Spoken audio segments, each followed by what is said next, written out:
ज्ञान गुणों की खान मास्टर सागर अपनी प्यारी आदरणीय दादी जी, जिनको हम बुलाए भी नहीं भूल सकते,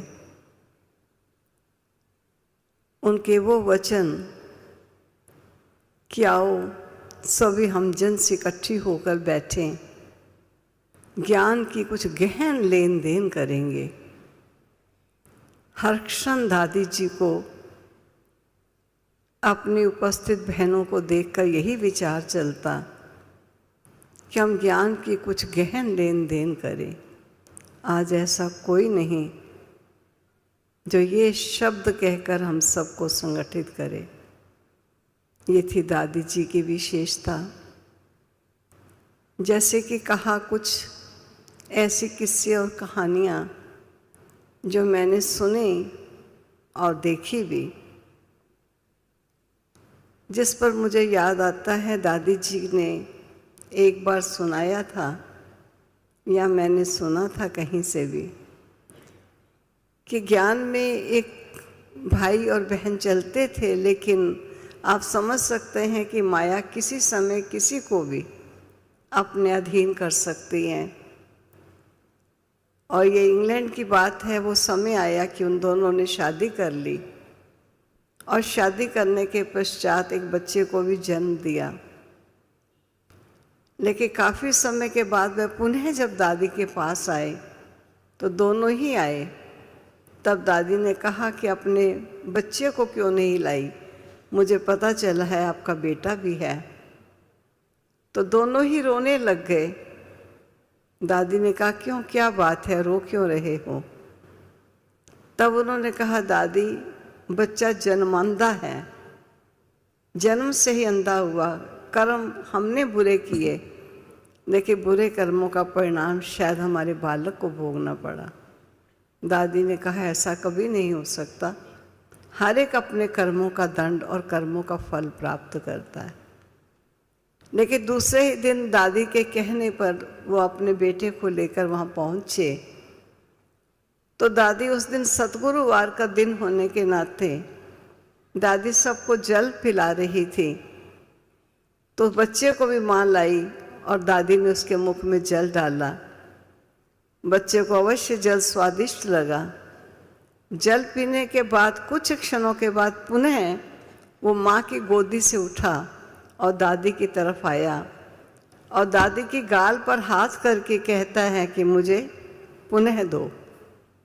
तो दादी ने उसको दोबारा उसके मुख में जल डाला और पीकर फिर वो माँ के पास गया।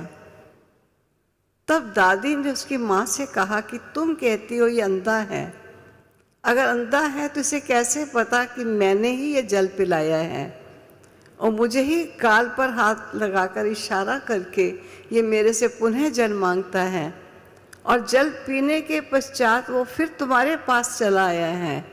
मैं नहीं समझती कि अंधा है, तुम एक बार डॉक्टर से पुनः इसका चेकअप कराओ। तो फिर रोने लगी कि डॉक्टर ने हमें लिखत में दे दिया, क्योंकि 3 ऑपरेशन भी इसके हो चुके हैं, लेकिन लिखत में दे दिया कि बच्चा अंधा है। अब हम कैसे उसके पास जाएं? तो दादी के आग्रह करने पर वह पुनः डॉक्टर के पास पहुँचे। उसने कहा, जबकि सर्टिफिकेट दे दिया अंधा है, फिर क्यों लाए? कहा, हमारे बड़ों ने कहा है कि एक बार चेक करो। और डॉक्टर ने जो ही देखा तो डॉक्टर ने कहा कि कल तक ये अंधा था, लेकिन आज ये अंधा नहीं है। मुझे याद आता है जब उस बच्चे का जन्मदिन होता था तो बच्चा जन्मदिन नहीं मनाता था जब तक दादी ना आएगी। और हम एक बार लंदन में जब पहुँचे तो उस समय उसकी माँ ने हमें दिखाकर कहा कि ये था मेरा बच्चा जो अंधा था।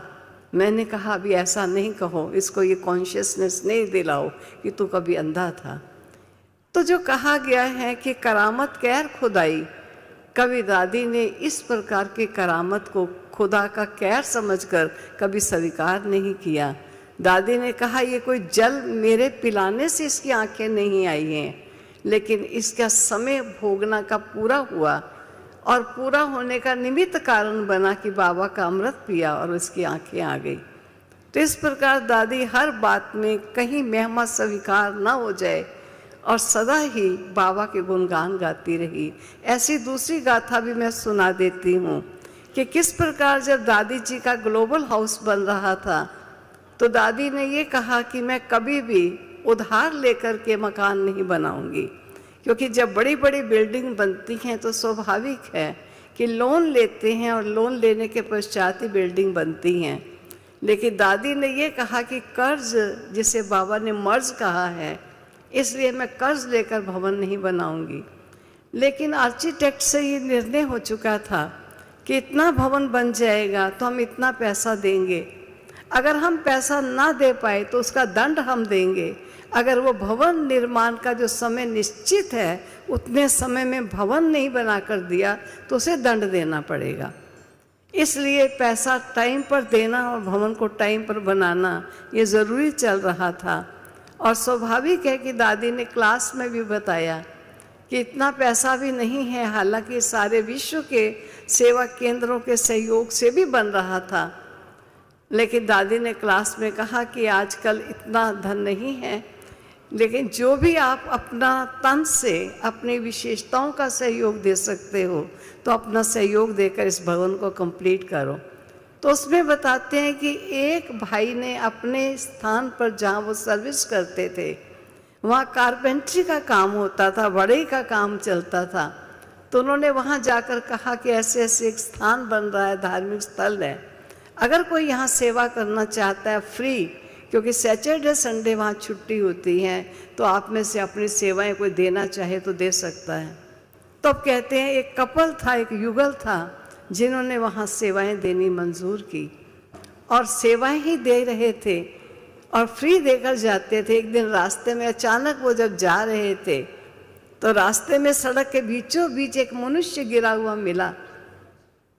उन्होंने जाकर देखा तो उसने शराब ज़्यादा पी हुई थी, खड़ा नहीं हो पा रहा था, इसलिए बीच में पड़ा था और तेज व्हीकल उन्हें कुचल कर जा सकता है। उन्होंने उस व्यक्ति को अपनी कार में डाला और उसको होश आने पर कपड़े बदला करके ठीक करके उसे उसके घर भेज दिया। कुछ समय के पश्चात उस व्यक्ति ने जब शरीर छोड़ दिया तो इनको कोर्ट से बुलावा आया। अब आप तो समझेंगे पता नहीं क्या हुआ होगा।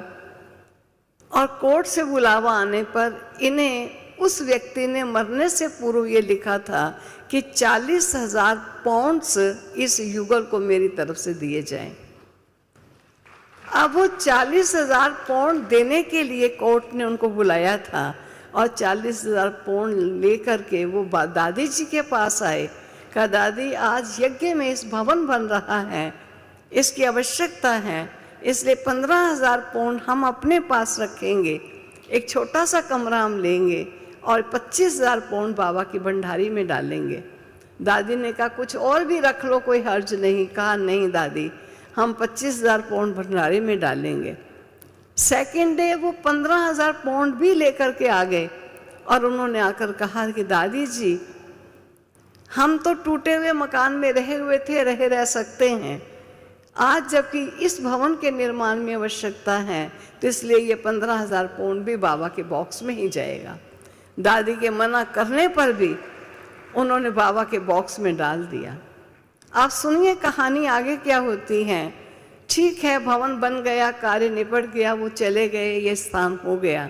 लेकिन कुछ समय के बाद दादी ने ऑक्सफोर्ड में एक रिट्रीट सेंटर खरीदा और वो रिट्रीट सेंटर जिसमें 90 कमरे बने हुए थे और वो भी एक रानी का पैलेस था और अभी और भी काफ़ी कमरे उसमें बने थे। आप सोचिए जब उसकी फाइनल पेमेंट करनी है तो फाइनल पेमेंट के समय पर आपको चाबियां हैंड ओवर की जाएंगी और पता चला कि 2 कट्टे बड़े बड़े बोरियों के वो चाबियां हैं, किस दरवाजे की, किस अलमारी की, किस खिड़की की, कौन सी है। अब दादी ने कहा ये तो बहुत बड़ी प्रॉब्लम आ गई, कौन इन चाबियों को समेटेगा, संभालेगा और कौन समझेगा कि किस दरवाजे की कौन सी चाबी है। अब इस सोच में लगे हुए दादी को विचार आया कि वो जो युगल बढ़ई आता था उनसे पूछे, वो फ्री थे, उनका कोई बेबी भी नहीं था, क्योंकि वहाँ की दुनिया अलग होती है। 25 साल का भाई तो 50 साल की बहन थी। तब उन्होंने उस युगल को बुलाया और कहा कि ऐसे ऐसे हम एक भवन ले रहे हैं, उसकी चाबियां संभालने का कार्य कोई करने वाला यही नहीं है, क्या आप ये चाबियां संभालोगे? उन्होंने कहा दादी जी हम वहाँ भी रहते हैं, हम यहाँ भी रह जाएंगे। दादी ने कहा परमानेंट इस पैलेस में रहने वाले आप होंगे, बाकी रिट्रीट करने वाले आएंगे और जाएंगे, लेकिन चाबी लगाना, दरवाज़ा खोलना, सब चीज़ को जानना ये आपके ऊपर रहेगा। उन्होंने स्वीकार किया। आप सोचिए, एक छोटे से मकान के 15,000 पौंड्स उन्होंने बाबा के बॉक्स में रखे। बाबा ने उसके बदले उनको इतना बड़ा पैलेस परमानेंट रहने के लिए भवन को दे दिया। तो 2 रूम्स उनको मिल गए। भगवान किसी का रखता नहीं है, कहता है एक कदम तुम बढ़ो, कदम कदम मैं बढ़ूंगा। ये दादी जी ने करके दिखाया और हम सबके सामने एग्जाम्पल हैं उस दादी ने जिन्होंने प्यार से न केवल बाबा के बच्चों को सींचा, लेकिन संपर्क और संबंध में आने वालों को भी इतना सींचा कि वो भी सर्वस्व त्याग करने को तैयार हुए। ऐसी थी अपनी प्यारी आदरणीय दादी जी। समय की सीमा को देखते हुए मैं यहीं स्टॉप करती हूँ। ओम शांति, ओम शांति।